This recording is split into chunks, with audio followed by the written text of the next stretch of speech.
এখনকার আলোচনার বিষয় যে পশ্চিমী দুনিয়া একেবারে দ্রুত আওয়ামী লীগের সপক্ষে এসে দাঁড়াচ্ছে তার প্রমাণ আওয়ামী লীগ নেতা সাবির হোসেন চৌধুরীর ঢাকার গুলশানস্থিত বাসভবনে গিয়ে বৈঠক করেছেন যুক্তরাষ্ট্রের হাই কমিশনের ভারপ্রাপ্ত টেসি জ্যাকবসন কয়েকদিন আগে।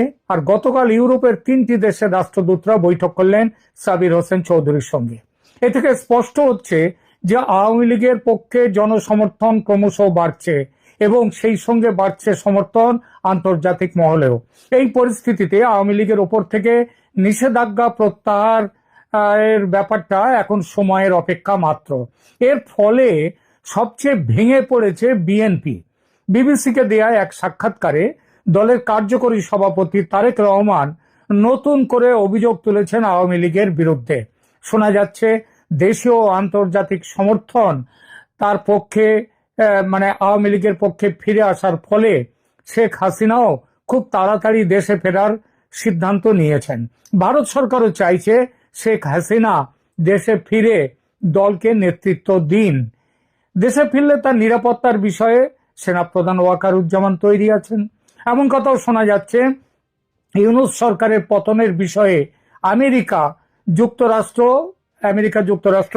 ইতিমধ্যেই সবুজ সংকেত দিয়েছে। এই পুরো বিষয়টি নিয়ে আমাদের এখনকার আলোচনা।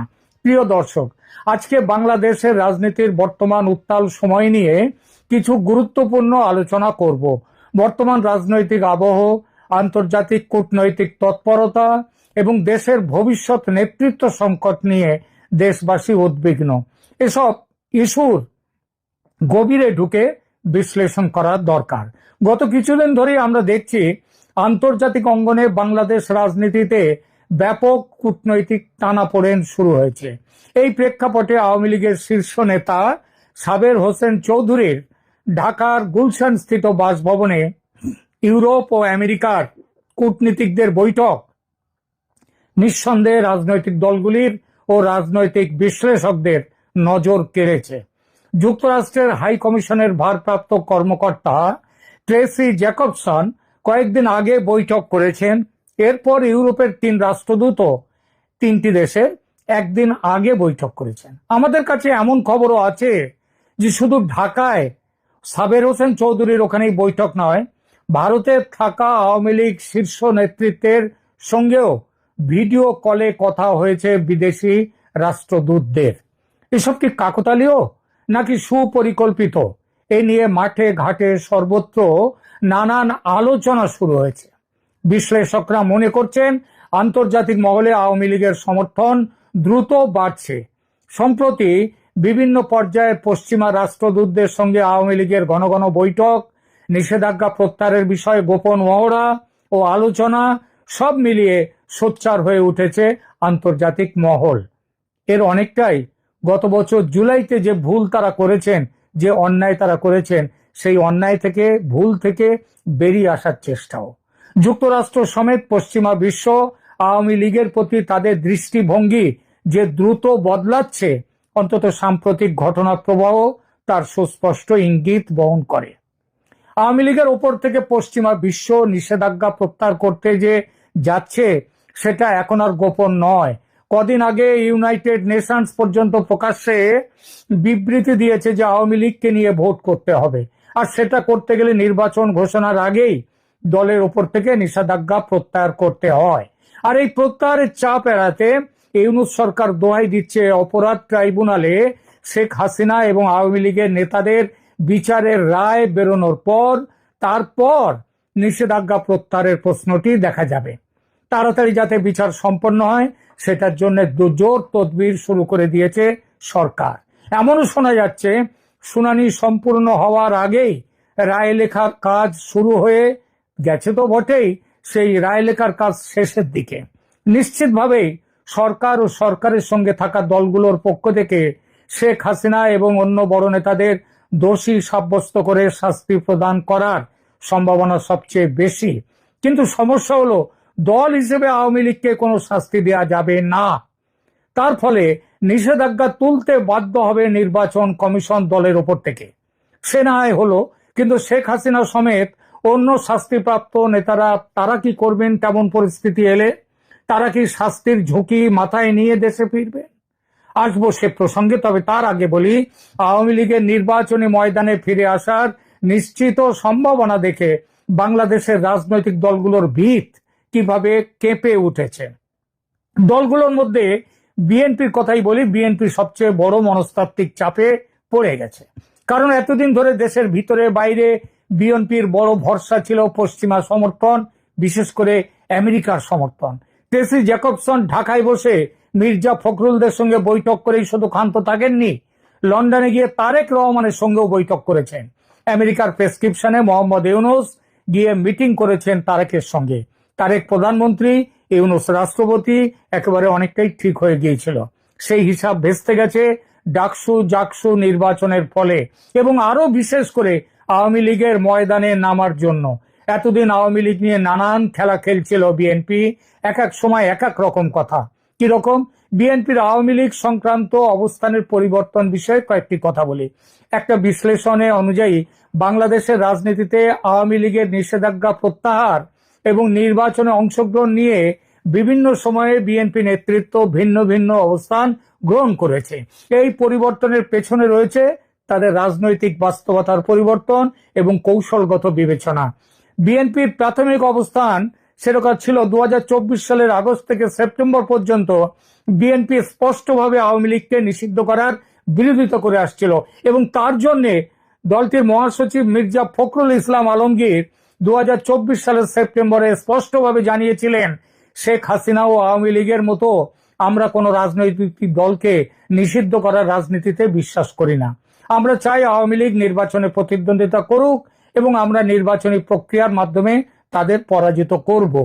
আবার এই কথার ভিত্তিতেই আপনাদের হয়তো মনে থাকতে পারে সেই সময়ে প্রধান উপদেষ্টা মোহাম্মদ ইউনূস বলেছিলেন, না বিএনপি একটা বড় দল, বিএনপি যখন চাইছে আওয়ামী লীগকে নির্বাচনে প্রক্রিয়ায় তারা অংশ নেবে, তাহলে আওয়ামী লীগকে নিষিদ্ধ করার কোনো প্রস্তাব আমাদের কাছে নেই। কিন্তু সেটাই পরে হয়েছিল। যাই হোক, এরপরে দেখুন তারও আগে 2023 সালের ফেব্রুয়ারিতেও মির্জা ফখরুল একই অবস্থান নিয়ে বলেছিলেন, আওয়ামী লীগ নির্বাচিত হলেও আপত্তি নেই, কিন্তু তাদের জনগণের ভোটে জিতে আসতে হবে। কিন্তু 2025 সালের জানুয়ারি ফেব্রুয়ারি থেকে বিএনপির অবস্থানে পরিবর্তন লক্ষ্য করা গেল। মির্জা ফখরুল ইসলাম আলমগীর বিবিসি বাংলাকে দেয়া একান্ত সাক্ষাৎকারে জানান, আওয়ামী লীগকে নিষিদ্ধ করার ব্যাপারটা পুরোপুরি জনগণের ব্যাপার। জনগণ যদি চায় যে তারা কোনো দলকে নিষিদ্ধ করবে, তাহলে তারা করতেই পারে, সেটা ভোটের মাধ্যমে জানা যাবে। তিনি আরো স্পষ্ট করেন যে আমরা একটি উদার গণতান্ত্রিক দল, আমরা গণতন্ত্রে বিশ্বাস করি। কোন দল নিষিদ্ধ হবে, কোন দল কার্যক্রম চালাতে পারবে বা পারবে না, সেটা নির্ধারণ করা আমাদের কাজ নয়, জনগণ সিদ্ধান্ত নেবে। কিন্তু জনগণ এই সিদ্ধান্ত কিভাবে নেবে সে বিষয়ে জনাব ফখরুল চুপ। জনগণ কি চায় সেটা জানতে গেলেও তো আওয়ামী লীগকে ভোটের ময়দানে নামতে হয় এবং তার নামার সুযোগ দিতে হয়, তাই না? কিন্তু সেটা কিছু বললেন না। 2025 সালের মে মাসে বিএনপির অবস্থান পুরোপুরি পাল্টে যায়। মির্জা ফখরুল ইসলাম, সেই একই মির্জা ফখরুল ইসলাম আলমগীর তখন বলেন, আমরা খুশি যে অন্তর্বর্তী সরকার যদিও বিলম্বে অবশেষে মানবতা বিরোধী অপরাধের সাথে জড়িত ব্যক্তিদের দ্রুত ও নিরবিচ্ছিন্ন বিচার নিশ্চিত করতে ফ্যাসিবাদী আওয়ামী লীগ ও তার অনুষঙ্গী সংস্থাগুলোর কার্যক্রম বন্ধ করার পদক্ষেপ নিয়েছে। দেখলেন, একেবারে পুরো ভোল পাল্টানো। এই ভোল পাল্টানোর কারণ নির্বাচনী হিসাব নিকাশ।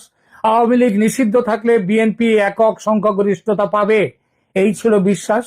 2025 সালের অক্টোবরে তারেক রহমানের এই দুদিন আগে সাক্ষাৎকারে দেখা যায় বিএনপি এখন আওয়ামী লীগের নেতাদের বিচারের পক্ষে।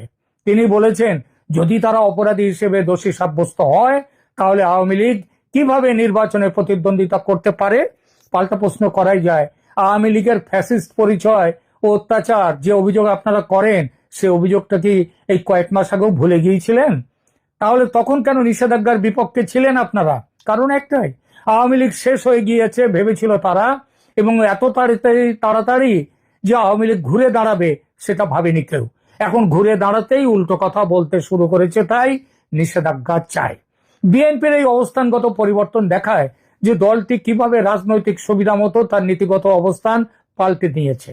প্রথমে গণতান্ত্রিক মূল্যবোধের দোহাই দিয়ে আওয়ামী লীগের নির্বাচনের অধিকারের পক্ষে থাকলেও পরবর্তীতে রাজনৈতিক বাস্তবতা ও নির্বাচনী স্বার্থে আওয়ামী লীগের নিষেধাজ্ঞার পক্ষে অবস্থান নিয়েছে বিএনপি। এই পরিবর্তন বাংলাদেশের রাজনীতিতে নীতিগত সুবিধাবাদের একটি উদাহরণ। যে আমেরিকা ও পশ্চিমী দুনিয়া কিছুদিন আগেও মনে করছিল ইসলামী জঙ্গিবাদের কবল থেকে বাংলাদেশকে রক্ষা করতে বিএনপিকে সমর্থন করা জরুরি, তারা বুঝেছে, হয়তো তার পেছনে ডাকসু এবং জাকসু নির্বাচনেরও কিছু ফল আছে, তারা বুঝেছে যে বিএনপি আসলে নীতিহীন একটি দল।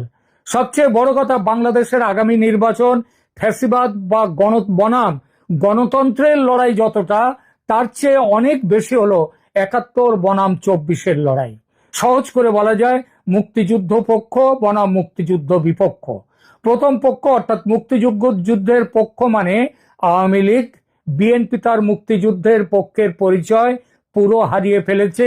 এটা ওই ফজলুর রহমান সাহেবের তার যে এখন পরিস্থিতি তিনি যা বলছেন তা থেকেই বোঝা যায়। এবং মুক্তিযুদ্ধের বিরোধী পক্ষের নেতৃত্বে সেখানে জামায়াতে ইসলামী। ফলে একুল ওকুল দুকুল গেছে বিএনপি কোনো দিকেই নেই।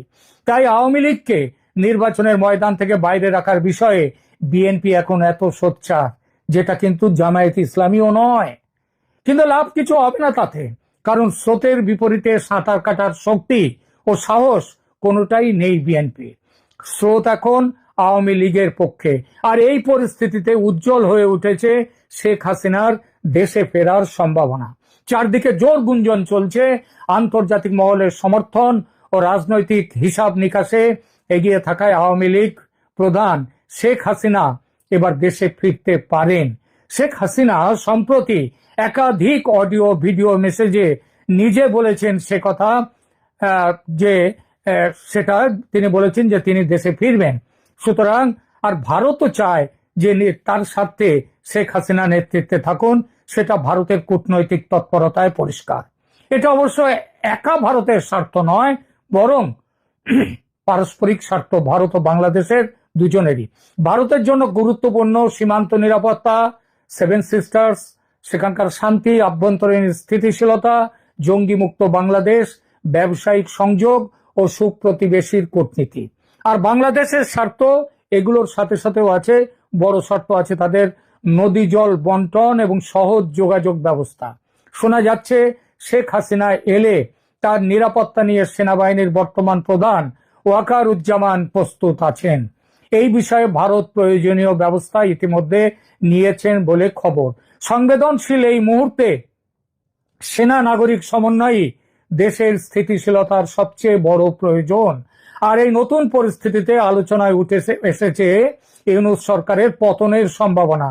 প্রেসিডেন্ট ট্রাম্পের সৌজন্যে ক্ষমতায় টিকে আছেন ইউনূস, এ ব্যাপারে কারো কোনো সন্দেহ নেই। এর পেছনে ছিল কিছু দেনা পাওনার হিসাব। ট্যারিফ প্রশ্নে মীমাংসা হয়ে যাওয়ার পর এবং ওইসব বিমান টিমান কেনা, চীন থেকে অস্ত্র নেওয়া হবে না, সব অস্ত্র কিনতে হবে আমেরিকা থেকে, এইসব বড় ব্যবসায়িক চুক্তি হয়ে যাওয়ার পর, সেগুলো এইসব সুবিধা আদায় করে নেওয়ার পর ট্রাম্পের কাছে মোহাম্মদ ইউনূসের প্রয়োজন যে ফুরিয়েছে, সেটা ইউনূস সাহেব নিজেও বুঝেছেন। নিউ ইয়র্কে জাতিসংঘের সাধারণ সভায় গিয়ে তার জ্ঞান হয়েছে। পাকিস্তানের প্রধানমন্ত্রী ও সেনাপ্রধানের সঙ্গে 1 ঘন্টা 22 মিনিট বৈঠক করেছেন ট্রাম্প, তার ভাইস প্রেসিডেন্ট জেডি ভান্স, তার পররাষ্ট্র সচিব সেক্রেটারি যিনি মার্কো রুবিও। কিন্তু বহু চেষ্টার পরেও ট্রাম্প দূরে থাকুন, তার প্রশাসনের কোনো বড় কর্তার সঙ্গে বসার সুযোগ পাননি ডক্টর মোহাম্মদ ইউনূস।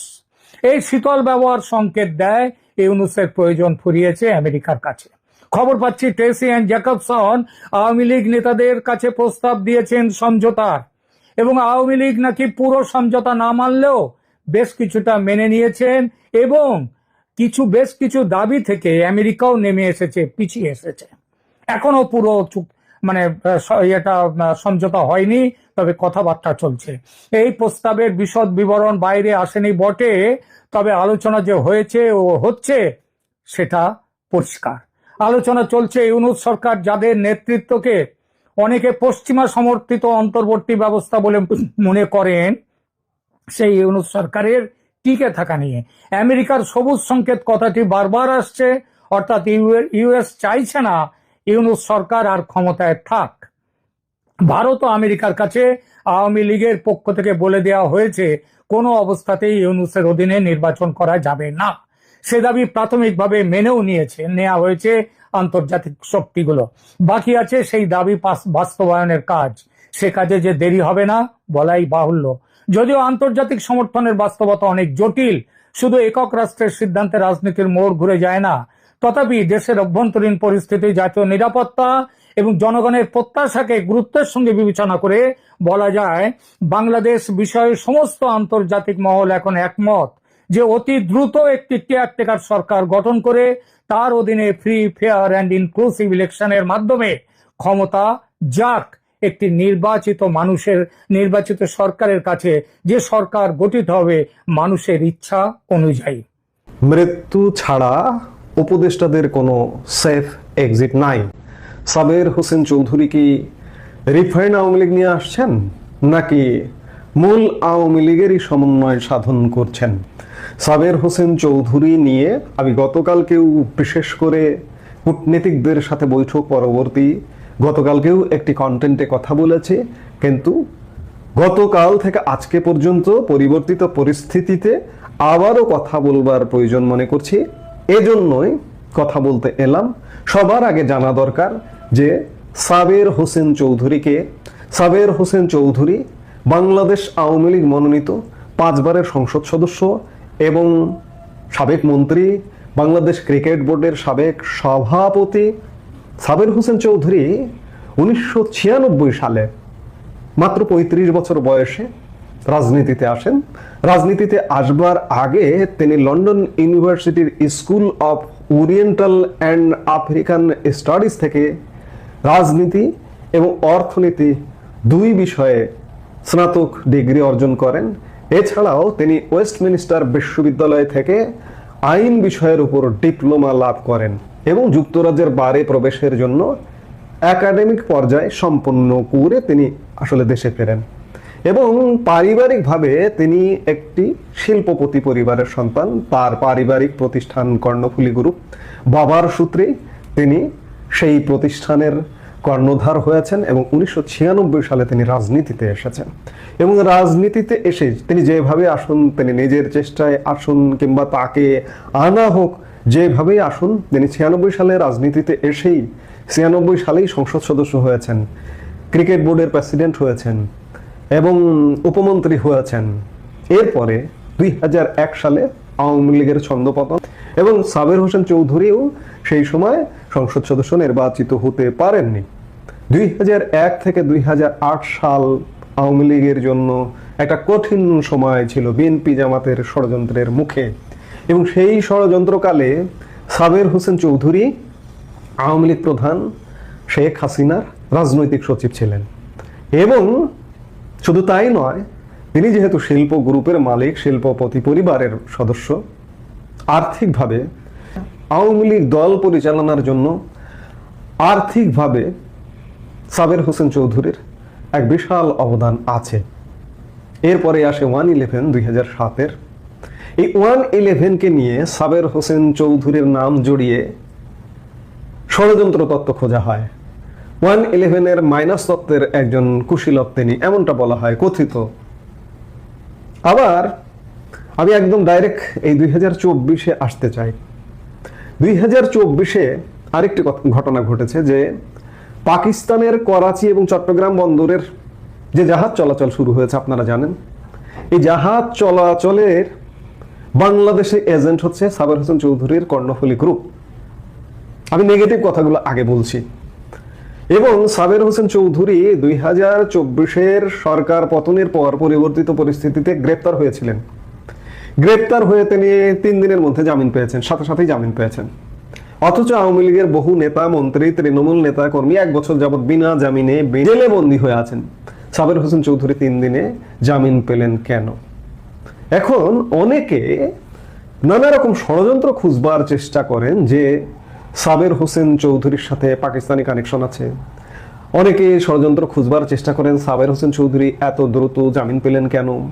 আবার 1/11 ষড়যন্ত্র খোঁজে যার দরুন যে সাবের হোসেন চৌধুরী 2001 থেকে 8 সাল পর্যন্ত আওয়ামী লীগ প্রধান শেখ হাসিনার রাজনৈতিক সচিব ছিলেন এবং আওয়ামী লীগের বড় ডোনার ছিলেন, দাতা ছিলেন, সেই সাবের হোসেন চৌধুরী কিন্তু আপনি 2009 সালে যে আওয়ামী লীগ ক্ষমতায় এসেছিল, আসবার পরে আওয়ামী লীগে কিন্তু সেইভাবে মূল্যায়িত হননি।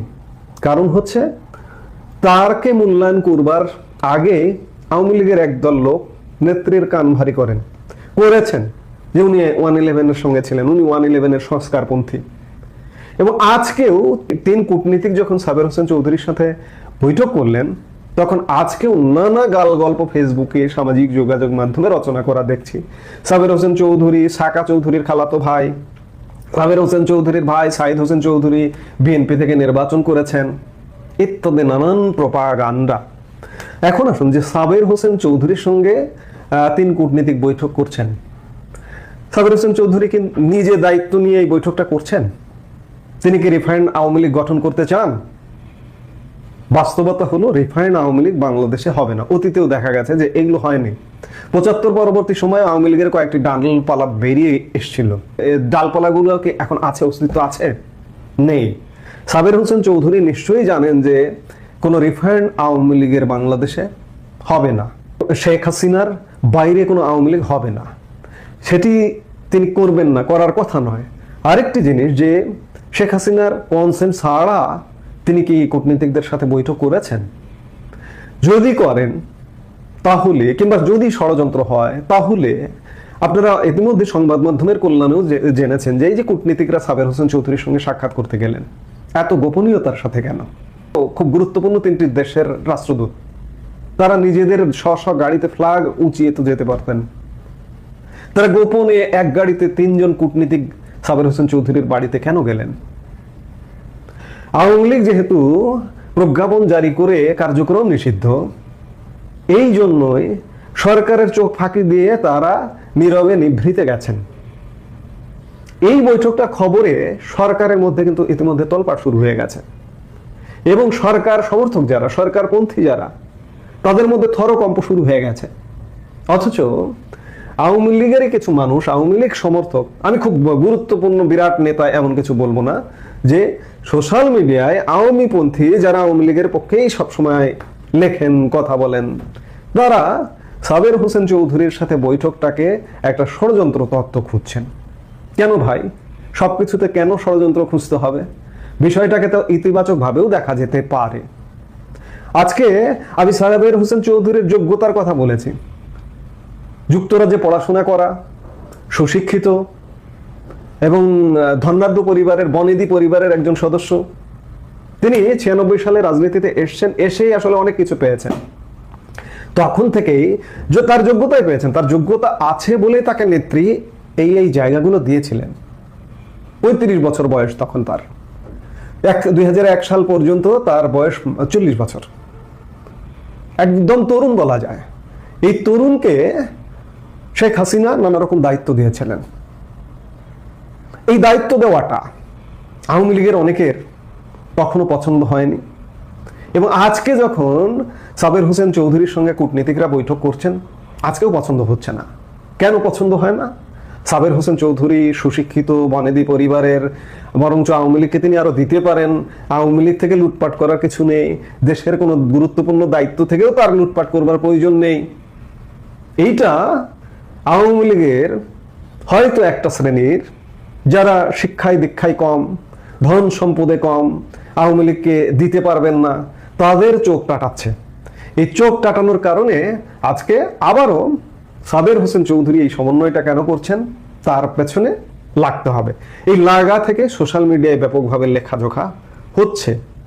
এই পেছনে লাগালাগির কারণে আজকে আওয়ামী লীগ 14-15 মাস হয়ে গেছে, ফিরছে না কেন, ফিরতে পারছেন না কেন?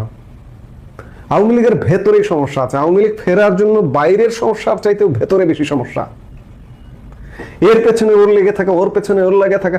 আমি বলবো যে সাবের হোসেন চৌধুরী তো একজন যোগ্যতম মানুষ। যোগ্যতম মানুষকে আওয়ামী লীগকে ধারণ করতে পারবে না। আপনি যদি গত অন্ততপক্ষে 1 দশক দেখেন, আওয়ামী লীগের বহু ডার্ক সাইটে নেতা, জাত নেতা, তারা কিন্তু আওয়ামী লীগ থেকে বের হয়ে চলে গেছে, বের করে দেওয়া হয়েছে ষড়যন্ত্রের অংশ হিসেবে। তোফায়েল আহমেদ, আমির হোসেন আমু বা এই ধরনের নেতাদেরকে আওয়ামী লীগ থেকে বহু আগে সাইড লাইনে পাঠিয়ে দেওয়া হয়েছে, উপদেষ্টা পরিষদে পাঠিয়ে দেওয়া হয়েছে। কিংবা এই সাবের হোসেন চৌধুরী, একজন এই মুহূর্তে আমাদের সামনে সাবের হোসেন চৌধুরী আছে, সাবের হোসেন চৌধুরীদেরকেও সাইড লাইনে পাঠিয়ে দেওয়া হয়েছে।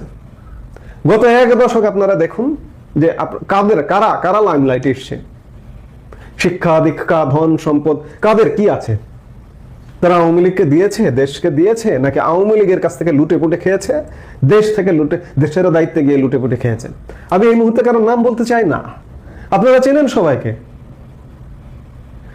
আমি খুব খারাপ ভাষায় বলছি যে ফকির মিসকিন, ধন সম্পদেও ফকির মিসকিন, ফকির মিসকিনকে আমি ছোট করে দেখছি না, মন মানসিকতায়ও ফকির মিসকিনে ভরে গেছে আওয়ামী লীগ। এই ফকির মিসকিন, ধন সম্পদ এবং মন মানসিকতায় ফকির মিসকিনদের কারণে যোগ্য লোকজন আর আওয়ামী লীগে আসলে জায়গা পায় না। আগামীতেও জায়গা পাবে কিনা বেশিরভাগ ফকির মিসকিন ষড়যন্ত্রকারীদের কারণে। তারা করে ষড়যন্ত্র, কিন্তু সাবের হোসেন চৌধুরীরা যদি এগিয়ে আসেন দলের কোনো কাজে, তার মধ্যে ষড়যন্ত্র তত্ত্ব খোঁজেন তারা।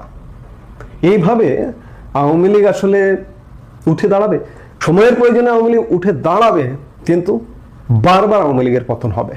আওয়ামী লীগ অবশ্যই আসবে, কারণ বাংলাদেশের যে প্রেক্ষাপট ইতিমধ্যে রচিত হয়েছে, আওয়ামী লীগ খুব শীঘ্রই ফুল ফেজে কাজে আসবে। কিন্তু ভাই, আপনারা যারা ষড়যন্ত্র খুঁজছেন, সব কিছুর মধ্যে যারা ষড়যন্ত্র খোঁজেন, তারা দয়া করে ষড়যন্ত্র না খুঁজে যোগ্য সঠিক লোকজনকে, তাদেরকে সমর্থন করুন। এই ধরনের মানুষদের দলে দেশে প্রয়োজন আছে। এই ধরনের মানুষ এসে দল থেকে লুট করে নিয়ে যাবে না, দেশ থেকে লুট করে নিয়ে যাবে না সাবের হোসেন চৌধুরীদের মতো মানুষ। লুট করে নিয়ে যাবে নাঙ্গা ভুয়া, খেতে পারে না, পড়তে পারে না, হঠাৎ করে এসে নেতা হয়েছে, তারা লুট করে নিয়ে যাবে। কাজে যারা যোগ্য দক্ষ, তাদেরকে সমর্থন দেওয়াটাই হচ্ছে আমাদের সঠিক কর্তব্য। সময় বলে দেবে। আমি কোনো তথ্য উপাত্ত দিয়ে বলবো না যে সাবের হোসেন চৌধুরী কি আসলে রিফাইন্ড আওয়ামী লীগ নিয়ে এসেছেন নাকি মূল। আশা করি বিষয়টি বুঝতে পেরেছেন। এ নিয়ে আপনার গুরুত্বপূর্ণ মন্তব্যটি অবশ্যই কমেন্ট বক্সে জানিয়ে দিবেন। ধন্যবাদ।